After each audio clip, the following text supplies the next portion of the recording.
Muy bien, pues qué gusto verlos, qué gusto saludarlos a todos, ahí a todos esos fieles que están ahí en las ramas, en los grupos, en las casas. Les mandamos un abrazo, un saludo muy afectuoso y una bendición muy grande. Pues estamos viendo estas lecciones de por qué no prospera mi pueblo, muy interesantes. A mí la mera verdad que me han servido muchísimo. Fíjense, por ejemplo, terminamos la última lección con una pregunta que decía: ¿quieres tener más ingresos? ¿De veras? Pues resuelve más problemas.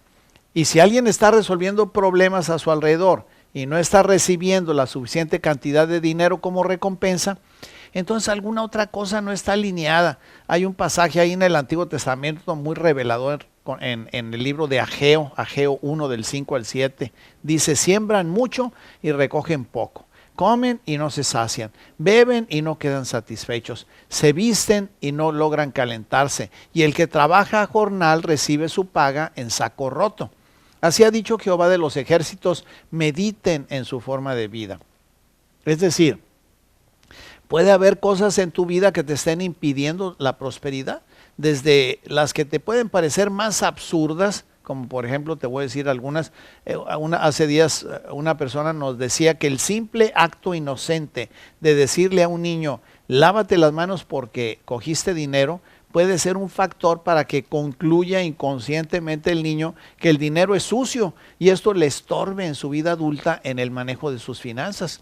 Pues en lo personal nos tocó escuchar un testimonio de un hombre de negocios que no podía prosperar, aunque estaba muy bien preparado, era muy diligente, tenía muchas cualidades y se asoció con otra persona cristiana, hasta que su socio en el negocio le dijo que por el bien de los dos meditara acerca del concepto que él tenía del dinero.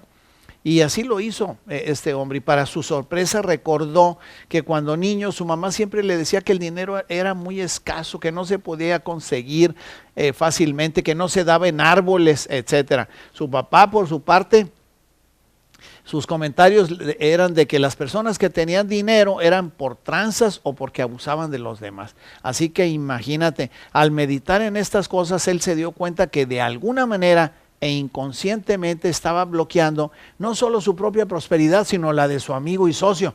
Así que fue, le pidió perdón, le pidió a Dios que le ayudara para cambiar sus conclusiones acerca del dinero, su pensamiento, su corazón.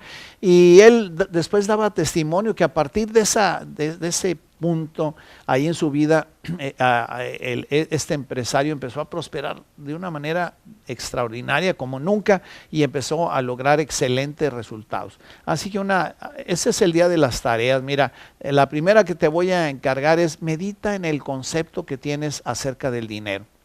¿Concluyes que el dinero es bueno? ¿Que el dinero es malo? ¿Tienes alguna experiencia buena o mala al respecto? Necesitas comentarlo con alguien de confianza. Te gustaría incluso pues pedirle al Señor que te ayude a modificar alguna opinión equivocada sobre este concepto. Y mientras tanto, y continuando con nuestra lección, en realidad el dinero no es sino un medio o un instrumento para obtener las cosas que necesitamos. ¿Cuál es el propósito del dinero? O en otras palabras, ¿para qué sirve? Pues desde la perspectiva bíblica, Eclesiastés 10:19 lo expresa en una forma muy simple. Dice: el dinero sirve para todo. Y efectivamente lo que en realidad necesitamos no es el dinero, sino lo que se puede adquirir con él. Por ejemplo, necesitas un vehículo para poder transportar a tu familia con seguridad y poder cumplir con tus obligaciones diarias de una manera más rápida y cómoda. Así que, ¿qué es lo primero que piensas? Pues lo que piensas es en cuánto dinero necesitas para comprar el auto. Y de igual manera concluimos acerca de todas las cosas que necesitamos, como la casa, ropa, alimento, en fin, las cosas necesarias para la vida. Automáticamente concluimos que lo que necesitamos es dinero, pero en realidad lo que necesitamos son las cosas que el dinero puede obtener. Qué interesante, ¿no? Podemos concluir entonces que el dinero sirve para obtener cosas. La gente intercambia cosas por dinero. El dinero es un elemento que representa valor y la gente lo utiliza como garantía para intercambio de bienes. Por cierto que la palabra dinero viene del griego krema, que literalmente significa algo que uno usa.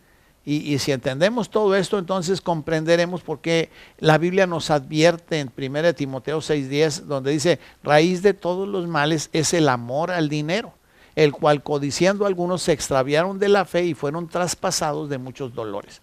Nótese que lo que la palabra nos advierte no es que el dinero sea malo, sino el amor al dinero, la codicia, el deseo excesivo por él o el no saberlo utilizar correctamente.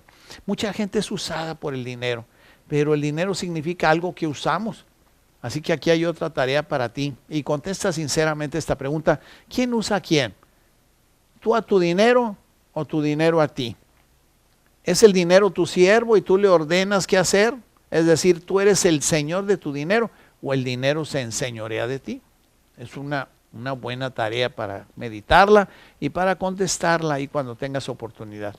Pero pasando a otro concepto muy importante, por cierto, veamos Isaías 55:10 y 2 de Corintios 9:10, dicen algo similar, dice el que da semilla al que siembra y pan al que come. Cada vez que recibimos dinero como producto de nuestro trabajo, es decir, la paga por resolver problemas de otros, en realidad estoy recibiendo dos cosas: estoy recibiendo semilla y estoy recibiendo pan. Es decir, Dios me está supliendo las necesidades básicas de mi vida, como son la comida, el abrigo, el techo, en fin, la manera de poder vivir bien tanto yo como mi familia. Pero cuando yo recibo dinero, si lo veo desde la perspectiva de Dios, Dios también me está dando semilla para sembrar. Y la semilla que se siembra se va a multiplicar y va a dar más pan. Pero si nos comemos la semilla, pues va a perder su potencial de producir. Así que debemos de tener conciencia de que una parte de lo recibido es semilla para sembrar. El problema es que al no tener una conciencia clara de este concepto espiritual, muchos de nosotros nos comemos la semilla y luego nos asombramos mucho por los resultados. Nos preguntamos cómo es posible que no tengamos cosechas más abundantes, pero la respuesta es muy fácil: si no hay semilla para sembrar, pues no hay cosecha para levantar. Así que recuerda, solo la semilla que se siembra se multiplicará y traerá más semilla y más pan. Pero todo esto, estamos hablando en esta enseñanza sistemática acerca del dinero, de la prosperidad, de la riqueza, pero ¿qué es la verdadera riqueza? ¿En qué consiste? Algunos autores de libros sobre finanzas dicen que no hay que confundir riqueza con prosperidad, porque una persona puede ser próspera sin exactamente ser rica y viceversa. Porque ser rico, fíjate, puede ser el resultado de una circunstancia, como sacarse la lotería, recibir una herencia, pero por otra parte ser próspero tiene más que ver con la capacidad de resolver situaciones, de personas habilidosas que han sabido cómo salir adelante ante las situaciones adversas de la vida y han sabido capitalizar las oportunidades honestas de hacer negocios. En base a esto se podría decir que es mejor ser próspero que ser rico, porque el rico tiene dinero, pero el próspero tiene mucho más que eso. Sin embargo, pues no podemos generalizar. Esto no implica para nada que una persona próspera no pueda ser rica. La Biblia lo señala en Proverbios 10:22, dice: la bendición de Dios es la que enriquece y no añade tristeza en ella. Fíjate bien, la bendición de Dios es la que enriquece, no el dinero. Una persona próspera, diligente, acomedida, atenta,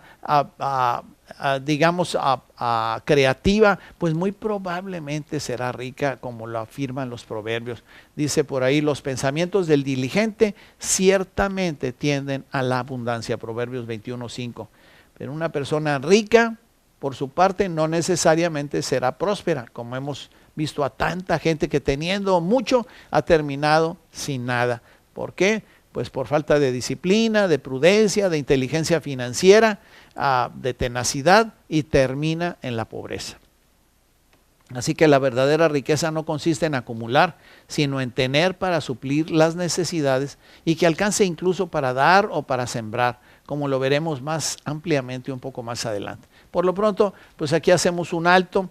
Y te decía yo que este era el día de las tareas, así que te voy a dejar la última. ¿Por qué no revisas el libro de Proverbios? Aunque sea uno por día, son 31, lo cual te va a llevar, te llevará un mes, y extraes todos los proverbios que hablen sobre finanzas, sobre negocios, sobre economía. Te vas a quedar asombrado de cuántos hay. Y vaya que son conceptos eternos, son principios que te servirán muchísimo en tu vida. Si hay oportunidad y con el permiso obviamente de tu líder, pues compártelos con los demás en tu rama y verás cómo sabiduría financiera empieza a crecer en el grupo. Dios te bendiga muchísimo en todo. Dios te bendiga mucho en todo. Quiero decirte que tú y yo hemos sido llamados, hace días lo veíamos en la congregación, pero tú y yo hemos sido llamados para en estos últimos tiempos ser los embajadores plenipotenciarios del Señor, llenos de recursos,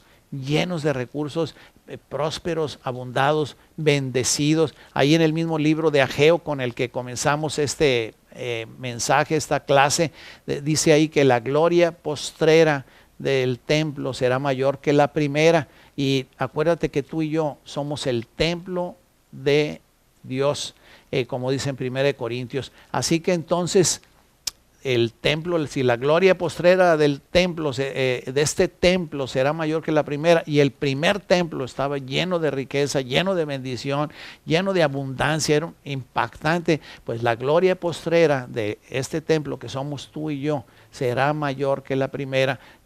Grábate eso en el corazón, que penetre, que nos penetre ahí en nuestra mente, en nuestro pensamiento, esta palabra profética de Ageo para tu vida y para la mía en estos últimos tiempos. Te bendecimos mucho a ti, tu casa, tu familia, que Dios te bendiga muchísimo. Nos vemos en la próxima.